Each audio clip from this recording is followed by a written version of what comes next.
What does it mean to scale a product? We're not going to be DMing people, don't worry, but I'm going to tell you guys in this video how I've scaled 3 of my products now way past 7 figures, and there's a formula for it. Let's dive in.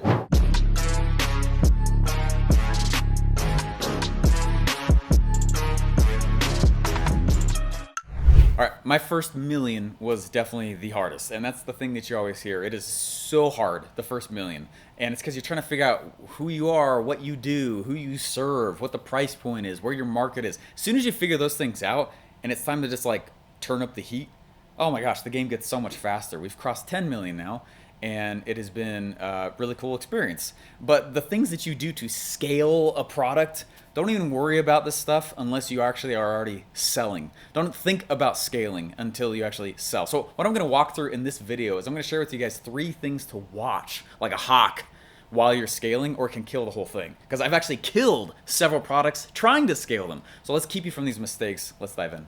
Number 1, guys, you have to understand marketing math. Okay, funnel math is another word we'll call for it. You got to know your numbers, all right? And there's certain numbers that you have to know while you're scaling a product that if you don't know them, it might kill the whole project. And I've told you in other of my YouTube videos, which you guys can definitely go check out, that I've almost killed 3 companies from overselling. It's because we weren't watching our numbers. So what are the numbers that we need to watch? What are the numbers we have to look at when we are scaling?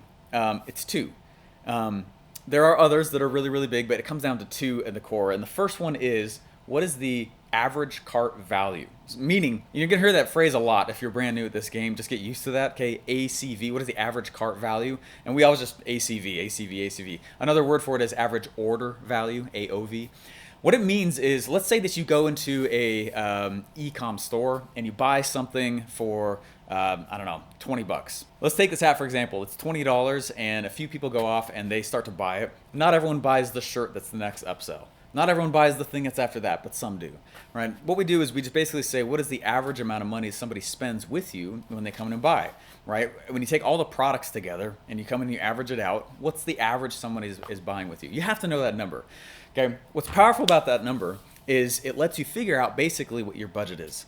If my average cart value is, let's say someone spends 50 bucks with me, that means I can spend $50 before I'm in the hole.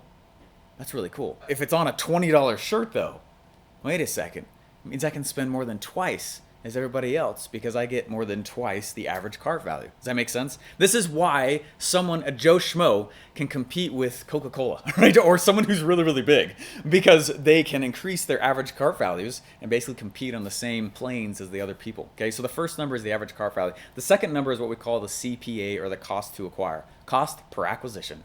Okay, if I know what my average cart value is and my cost to acquire that buyer, I'm in business. I can scale that. If you don't know those 2 simple numbers right there, don't try to scale. Number 2. All right, what we want to look at is paid traffic as fast as possible. Paid traffic is the holy grail of the internet. If you can figure out paid traffic, that's instant and automated millions of dollars. It's sexy, it's very real. It's also way further than you might think. Okay, don't get into the internet thinking, I'm gonna make automated millions of dollars. You gotta work before that can happen, all right? So what we wanna do is we wanna get to paid traffic. And paid traffic is huge because time, right? That's rough. My time, I'm involved with that. Money is faster than time though. And so if I can go out and I can spend money, right, I can get in front of a lot of people really, really quickly. And so what we wanna do is we wanna scale products using paid traffic. I have killed probably 3 products like this though. Here's basically what happens. Oh my gosh, check it out. Look at all the sales coming in. This is huge, this is huge. Okay, we're putting $1 in ads and we're getting $2 on average back out. 200% return on ads. Let's do that every week. Put 5 grand in, put 50 grand in, and you just keep doubling every week. It's really exciting. But what happens is everyone goes and tells their ads person, if it isn't you, turn it up, turn it up, turn it up, turn it up. And it scales too fast. Facebook freaks out and they shut down your accounts. I kill so many products through scaling too fast. Okay, there's this happy benchmark that it likes to get to, and that's it. So what I'm gonna tell you right here is that if you're trying to scale and you're on the paid ads part of it, get to paid ads as quick as possible. Be wary, because scaling too fast or scaling above the thresholds you're supposed to usually kills your Facebook account, all right? And it usually destroys it. So scale, use ads, understand it's the holy grail, but just you can really, really destroy all your projects pretty quickly. And I have a hard time getting them back when that happens. It's like, so do it with caution. It is one of the coolest gems of the internet if you can hit that part.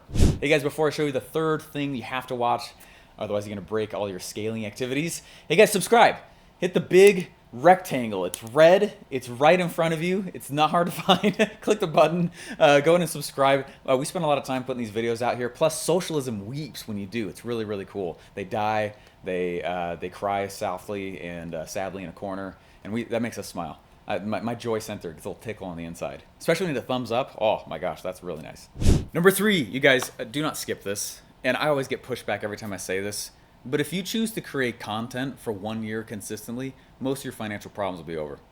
That's been our challenge. That's been our, can't guarantee that obviously, but that tends to be what happens if someone just takes publishing seriously. When you're scaling a product, and let's say you're doing paid ads like I just talked about, all the agencies want you to be creating more content than what you just already made. Does that make sense? You're not done just because you built a sales funnel, you put an offer in there, and now ads are running. The best people and the best scalers of any product continue to create content around that project. So how do you do that? Well, we do, and I always get pushback on this. So like, well, I'm not good in front of a camera. I wasn't either, all right? You're gonna suck before you're good. Just own it and go, all right? It's okay, all right? It took me a long time, whatever. Okay, but what kind of content do we create? What I do is I look to see what are the things keeping somebody from buying, and I create content themed around that topic. You're watching one. Oh, inception moment. Okay, right now, this video, watch from your marketing eyes and your scaling eyes what I'm really doing right here, and model me. Go through the process, see how we're doing it, because we figured it out. Okay, so what we do is we create content based on the things that keep someone from buying, and that's what we create podcast episodes about. That's what we create YouTube videos about. That's what I go and get interviewed and we create summits about and events about. What are those things? Because we want to be able to educate somebody past thinking that that's a valid reason, right? So the best scalers ever, they are creating their own content and they marry some content platform for the long game. Hey, I got a free gift here for you. It is a 5-day free sprint that will help you guys build your perfect offer. Go to buildyourperfectoffer.com. The link is in the description, and it's 5 days with me showing you the bones, the structure and framework of my $1 million offer so you can do it too.